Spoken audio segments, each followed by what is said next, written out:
If a female spirit, a headless phantom, a ghost boy and a werewolf can all have their day in the sun, why should a benevolent vampire be left behind? Enter Thamma, the latest blood-soaked addition to the Maddock horror comedy universe, or as fans lovingly call it, the MHCU.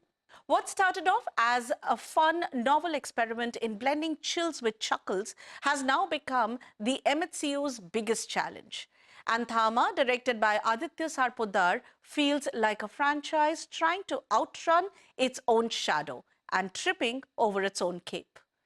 We open in 323 BC. Yes, we are going there, where Alexander the Great marches through dense woods only to be warned about a creature called Betal, who, surprise, surprise, drinks human blood. The Betal leader, Yakshasana, makes his dramatic entry and quickly drains the conqueror dry. Cut to present day, Yakshasana and his crew still exist, immortal, heartless, and hidden away in a hill. They look human, but make no mistake, they are definitely not the type you invite home for dinner. Unless, of course, you are the dinner. Speaking of dinner, meet Alok, a failed reporter who stumbles into the same forest only to get mauled by a bear. But worry not, out of the wilderness appears Tarka, the mysterious forest girl who saves him. Later, we learn she is a member of that same bloodthirsty Betal clan. Because, of course, she is.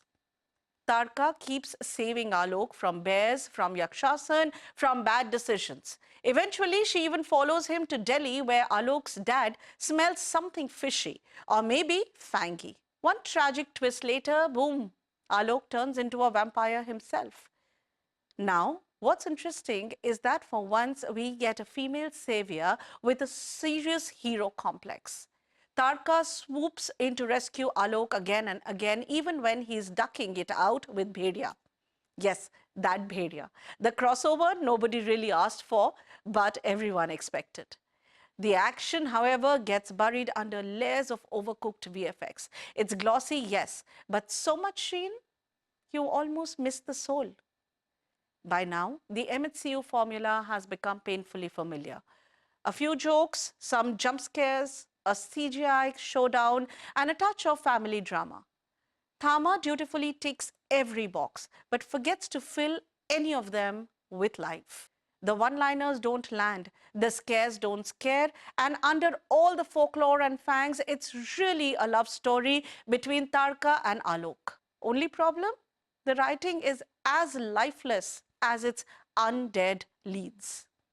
To spice things up, the makers throw in two item numbers, one with Malaika, one with Nora Fatehi, neither adding bite nor bounce to the story. Ayushmann is sincere as always, but his performance feels trapped in a box marked, been there, done that.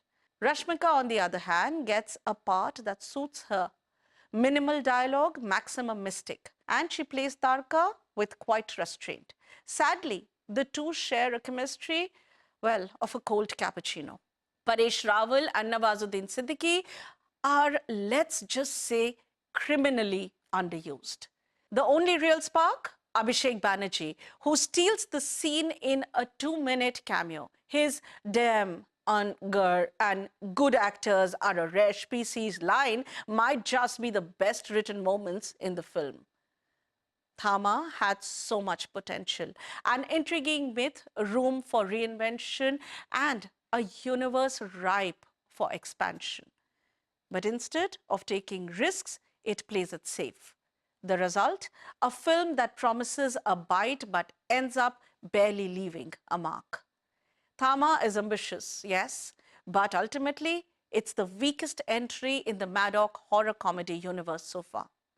So if you are in a mood for some fangs, folklore, and familiar faces, Thamma might amuse you.